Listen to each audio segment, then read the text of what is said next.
Kala nyo ba urungan ko kayo? Hindi, papalaga ko sa inyo. Ang lakas ng loob mong maghamon. Pinag-iisa ka lang. Ha? No? Kakayanin ko kayong tatlo. Wala akong pakialam sa inyo. Inyabo mo pa ka mo. Sama mo makatingin, no? Samantalang dayo ka lang dito. Kala nyo ba urungan ko kayo?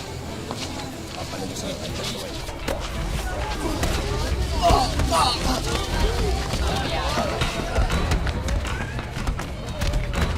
Ako yung anak ko! Huwag yung saktan! Tama! Ano kayo? Uwi na kayo! Ah! Opo. Manong ka na. Opo. Magsiuwi na kayo! Ano na?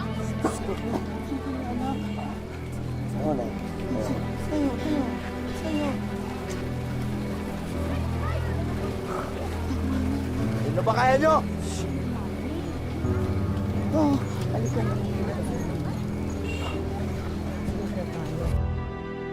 Hangad ng bawat ilaw ng tahanan na maging gabay na magsisilbing liwanag sa kanilang mga anak.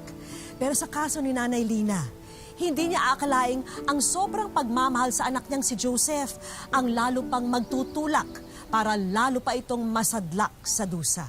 Paano haharapin ng isang ina ang kalagayan ng isang anak na unti-unting winawasak ng kanyang sariling katinoan? Sa magulang ba dapat isisi ang pagdurusang dinaranas ng kanilang mga anak? Magandang araw po mga kapuso. Ako po si Vicky Morales at ito po ang Wish Ko Lang. Nay, dahan-dahan lang masakit. Oo, dahan-dahan lang ha. Nasasaktan ka? Hindi mo inisip yan nung nakipagbasag ulo ka. Jaime, tama na. Baka tumaas ang presyon mo. Tataas talaga ang presyon mo. Wala namang pakinabang dito sa bahay, nagdadala pa ng problema. O ano? Tinitingin mo, lalaban ka? Ha? Tama na, Jaime. Katatapos pa lang ng isang gulo ng anak mo. Gusto mo na naman ng isa pa? Alam mo, kasalanan mo rin ito eh. Kinukonsinti mo.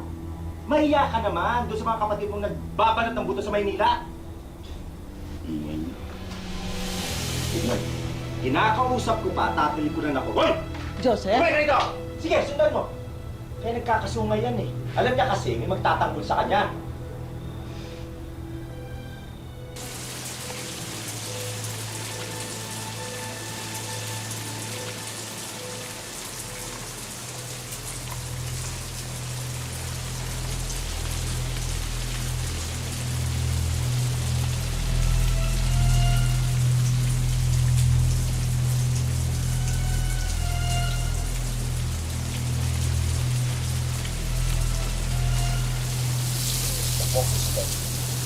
Huwag mo ako susundan!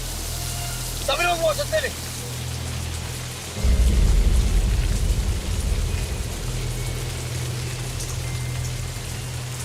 Saka lang!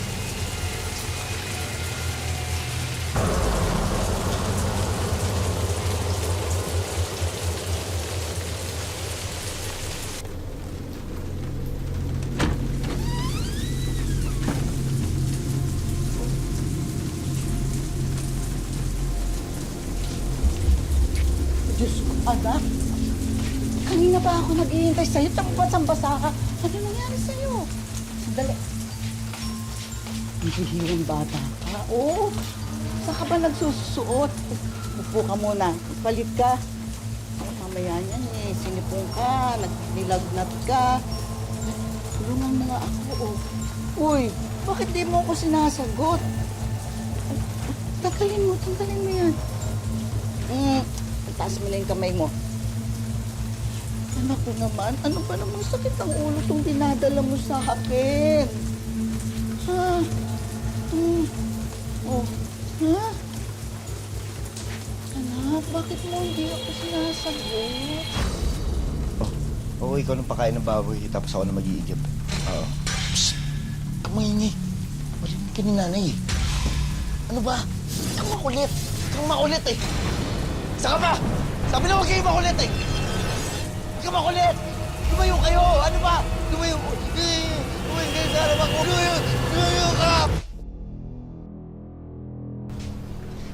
Joseph, anak. Bangon na. Sabayin mo ako manangalian.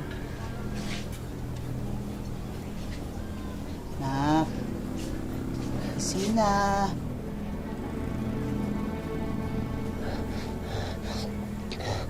Ay, Diyos ko po. Ang taas ng lagnat mo. Jaime!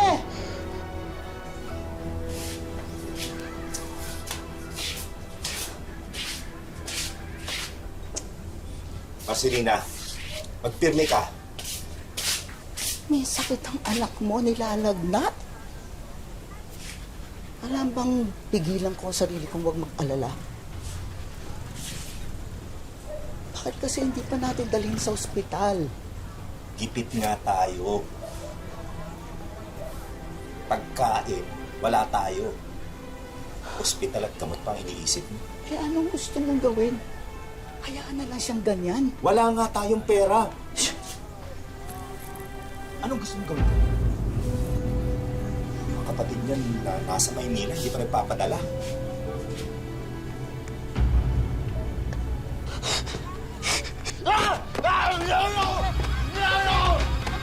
Joseph! Anak, bakit? Ano masakit? Uy, tatay, ayaw mo yan! Tama yan! Ay! Anak! Marcelina, nasasapian ng anak natin. Hindi na tayo makilala. Anak! Tumigil ka na! Masakit sa'yo! Dahil sa pag-aakalang pinaglaruan ng masamang espiritu si Joseph dahil sa mga inaasal nito sa kanila, nagpasya si Jaime na patingnan siya sa albularyo kahit pamariin ang pagtutol ng asawa niyang si Lina sa desisyong ito. Ngunit ang hindi nila alam, simula pa lang pala ito ng malaking dagok na kakaharapin ng mag-asawa sa piling ng kanilang anak na si Joseph.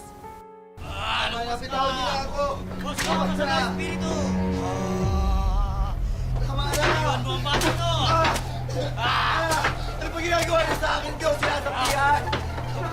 Ayasan mo siya! Nay! Tulungan niyo ako dito, Nay! Tama na! Nasasaktan ang anak mo! Hindi nasasaktan ang anak mo, Lina. Hinahanap ko lang kung sino nagpapahirap sa kanya.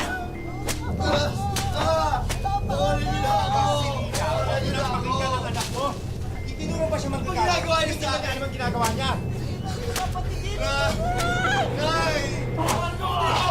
Bawal na ako dito!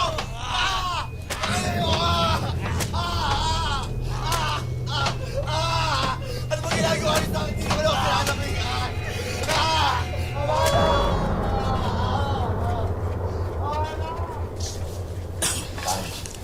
Maraming salamat po. Papatawag na lang ho namin kayo pag kailangan ulit namin kayo. Sandali lang. Tang, anong totoo nangyayari sa anak namin? Ang totoong nangyayari sa anak ninyo, hindi siya sinasapian ng masamang espiritu. Wala rin ako makitang dahilan ng kanyang karamdaman. Sa totoo lang, hindi nyo kailangan ng albularyo. Ano po ibig ninyo sabihin? Pasensya na. Sa tingin ko, sakit ng anak ninyo ay sa utak. Hindi ba kalabisan niya yung sinasabi ninyo, Tang? Sinasabi ko yan ng totoo. Kayo ang humingi ng tulong sa akin. Hindi totoo yung usap-usapan sa lugar natin. Hindi Wala totoo. akong sinasabing ganyan. Buti pa umalis na kayo bago tayo magkasakitan ng loob. Lina. Hindi totoo. Hindi totoo. Pasensya po kayo.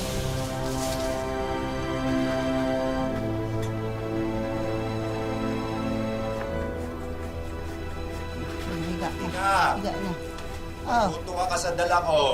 Oh. dami. Joseph, oh. Maglalaga ako ng kamote para meron tayong pamerienda. Napakain muna ako ng baboy, ha? Tama na siguro ito.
Aling Lina, nakikirami po kami. Salamat po, salamat. Hindi naman po sa nangingialam ha. Paano na po kayo niyan ngayong wala na si Mang Jaime? Paano? Sa piling po ni Joseph.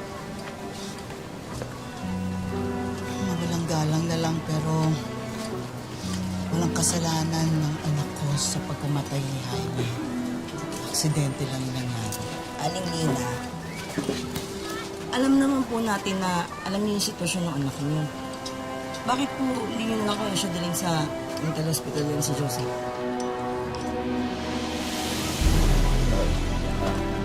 Anong ginagawa niyo dito, ha? Anong ginagawa niyo? Anong ginagawa niyo dito? Ha? Umalis kayo! Umalis kayo! Paitali niyo Umalis kayo! Wag! Wag isaktan yung anak ko! Walang kasalanan yung anak ko! Wag isaktan yung anak ko! Wala niyo ako! Ano kayo? Walang kasalanan ng anak ko! Ilang beses ko pa sasabihin sa inyo! Tama na!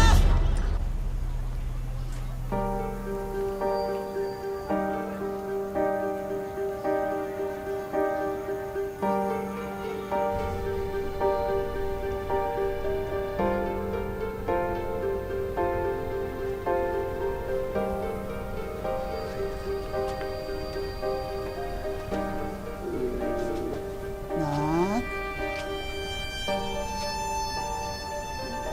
Nak? Kain ka muna, oh. Kain ka muna. Kain ka na.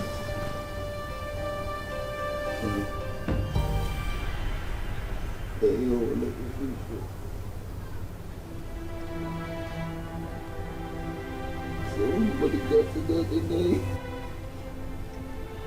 Ayoko na dito.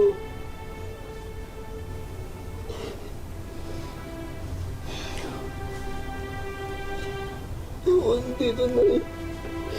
Anak ko. Anak. Konting tiis lang, anak. Konting tiis lang, anak. Pag nakaipon ako, ipapagamot kita. Mahal ka na, kain ka na. Malakas ka. Para gumaling ka agad, ha? Malakas ka, anak.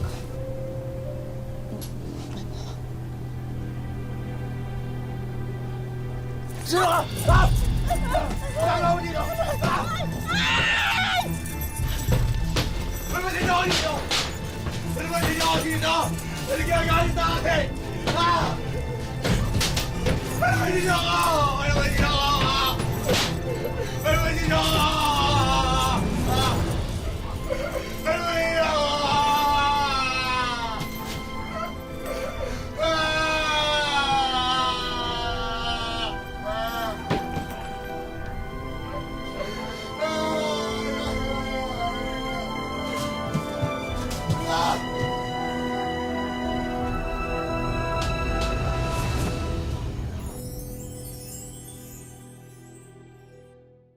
Wish ko lang.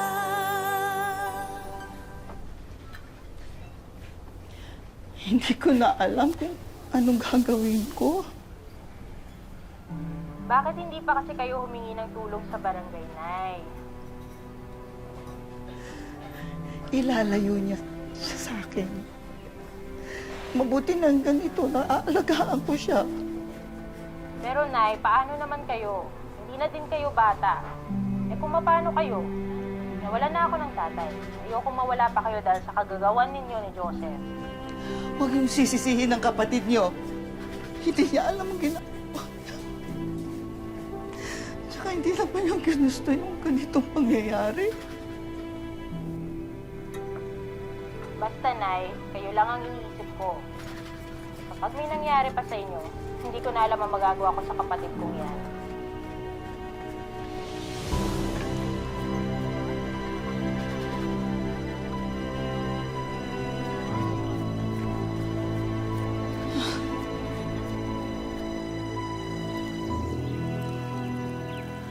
Bili po kayo. kayo, te. Dito, magkano rito? Hindi po. O, sige, dito. Sige. Sariwa po yan lahat, ate. Aling Lina, yung kulungan na anak niya nakabukas. Ha? Sandali. Mamaya na kita babayaran, ha? Diyos ko. Joseph!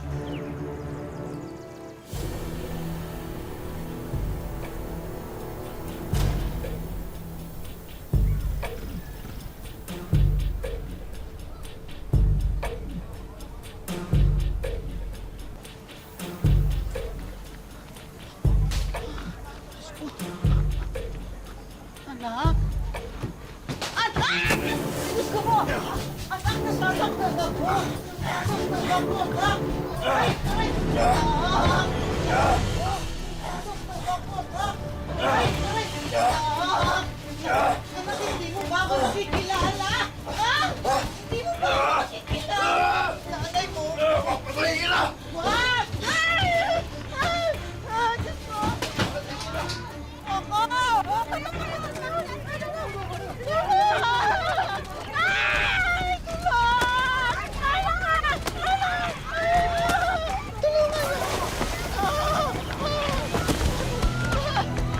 Tama na! Anak ko yan! Huwag yung saktan! Hindi siya kriminal! Bitawan niyo ako! Tama na! Tama na!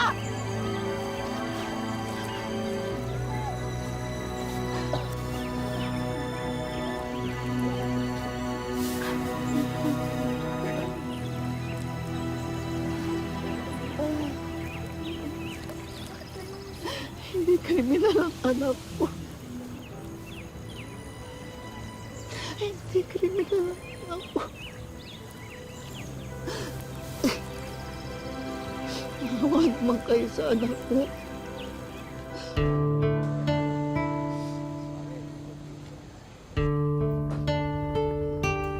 Dito sa Ginyangan, Quezon Province, nagsisilbing tahanan ang animoy kulungan na ito sa 34 na taong gulang na si Joseph. Taong 2000 nang takasan daw siya ng katinuan. Labag man sa loob ng kanyang pamilya na siya'y ikulong, ito raw ang tingin nilang mainam na solusyon sa kanyang sitwasyon. Yung nag-decide kami niya na itali siya, pagawan siya ng bahay talaga niya na para sa kanya. Kasi nanakit na siya, talagang hirap. Kasi makikita mo yung kapatid mo na ganyan, hindi mo matanggap na ba't ganyan siya, matino naman siya dati. Lagay na ang loob ko nga rin eh. Nagdadasal ng umaling. Madalas ay tahimik at tulala. Minsan na may nagsasalita mag-isa. Ganyan pang karaniwang lumilipas ang bawat araw ni Joseph. Pero may mga pagkakataong sinusumpong pa rin si Joseph. Kaya mas lalong nag-ingat ang pamilya ni Joseph para wala nang mapahamak. Nag-decide kami na palta ng mas malaking kadena, doblihin siya, dinoblihan sa paa, meron pa sa baywang. Tapos ng mga time na hindi siya kumbaga hindi siya mabilis, malimit magwala, nahagas naman kasi nagsusugat yung nasa dito sa ganto niya eh. Tinanggal, in-stay na yung nasa baywang.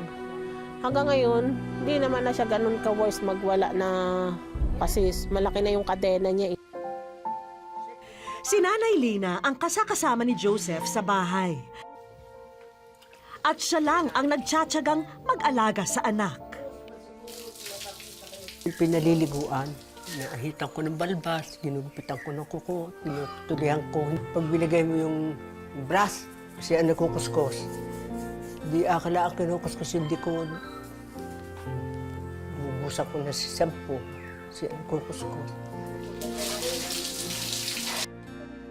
Pero dahil salat sa buhay, dumarating daw sa punto na toyo at mantika lang ang naipapakain ni Nanay Lina sa anak. Ito namang aming Joseph ay kung ano lang ibigay mo sa kanya, basta kakain siya, kakain at di naman siya mapili na sa ulam. Kung anong pagkain abot mo, kakainin niya. Sa pag-aalaga ng baboy, kumukuha ng iba pang pantustos si Nanay Lina. Bukod sa iniaabot ng kanyang anak na si Joyce. Para sa kapatid ko, ang gusto kong mangyari sa kanya, gumaling siya. Sana matulungan kami ng may talagang taos sa pusong tumulong sa amin. Ay, Joseph, magpagaling ka. Mahal na mahal kita din.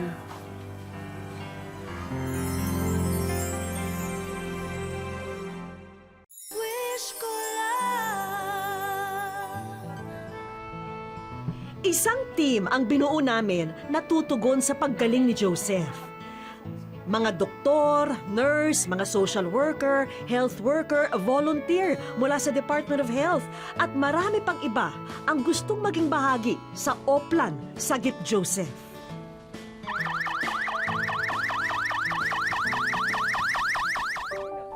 Habang ang isa naming grupo, naabutang nanunood ng telebisyon, sina Nanay Lina at Joyce.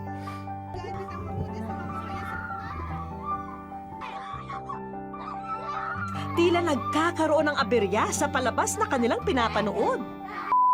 Pansamantala naming pinuputol ang programang ito para sa kapapasok lang na mahalagang balita. Hi Joyce! Kayo ay nasa wish ko lang. Nakarating sa amin itong wish mo para sa iyong Nanay Lina at kapatid na si Joseph. Kaya, ready na ba kayo sa mga inihanda naming sorpresa para sa inyo? Hindi makapaniwala si Joyce sa kanilang napanood. Sobrang salamat, sobrang natutuwa kasi sa tagal-tagal na panahon matutulungan niya yung kapatid ko. Tapos yung nanay ko, para sa kanya to kasi awang-awa na ako sa nanay ko sa pag-aalaga sa kapatid ko. Hindi ko makataniwala nung nangyayari ito kasi dati nanonood lang kami. Laging ulood ako, napapanood ko lagi yung programa niyo. Kasi nga hinihiling ko na sana maghimala ang Diyos na makaabot kayo dito. Yung tulong na ginagawa niyo, maabot kami ng tulong niyo. Kaya Narito na ang mga sorpresa para sa mag-iina. nanganak agad ang baboy mo. Ang laki na! Oh, 3 agad! Uwis ko lang. Una na riyan ang mga damit para kay Joseph. Sabi mo, walang susuotin. Ngayon, meron na. Uteng inay. Ang gaganda. Hawakan mo. Siyempre, sinamahan na rin namin yan ng cellphone para kay Nanay Lina. May pandagdag pagkakakitaan din kaming kaloob dahil ang 3 little pigs na ito, inyong-inyo na rin. Sinamahan na rin namin yan ng feeds na magpapalusog sa kanila. Ay, inahinig ko yan. May kapalit ng inahin nila. Narito rin ang medical assistance na maaring makatulong sa inyong pagpapagamot kay Joseph. Pero hindi pa riyan nagtatapos. Samahan niyo kaming salubungin ang mga taong tutulong sa iyong kapatid Joyce. Musta po kayo? Nilapitan na rin ni Doc Evelyn ang pasyente. At dahil matagal na panahon na rin nakakulong dito si Joseph, hindi na raw nila alam kung nasaan ang susi. Joseph! Gusto mo ba tanggalin natin yung... Kaya ang kaibigan natin mula sa Bureau of Fire Protection na ang magtatanggal ng mga kadena kay Joseph, kaagapay ang ating kapulisan. Tayo, suot mo short mo. Dali, ganda ba? Hindi matatawaran ang saya na nararamdaman ni na Joyce ng mga oras na yun. Tanggal na tayo. Wala nang mabigat sa bayong mo. Punta mo.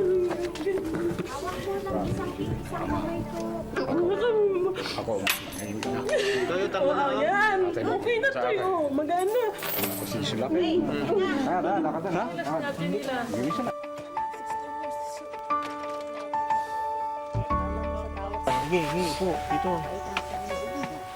Sinimulan ng suriin si Joseph.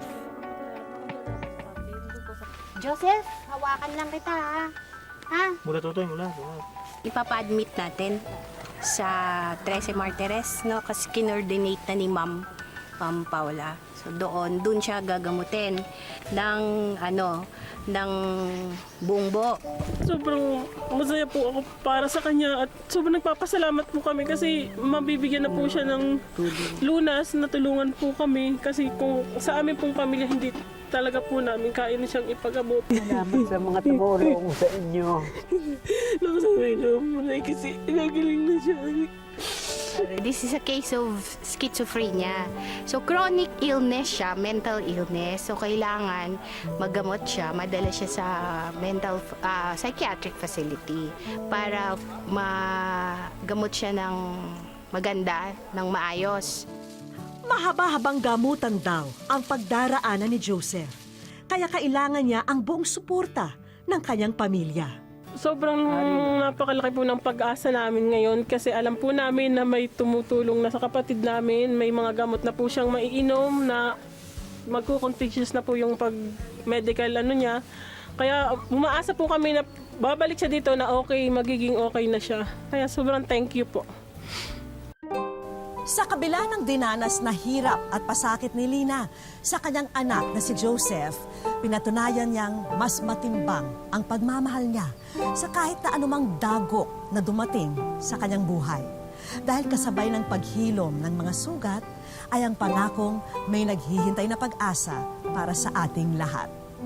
Maraming salamat po mga kapuso. Ako po si Vicky Morales at ito po ang Wish Ko Lang.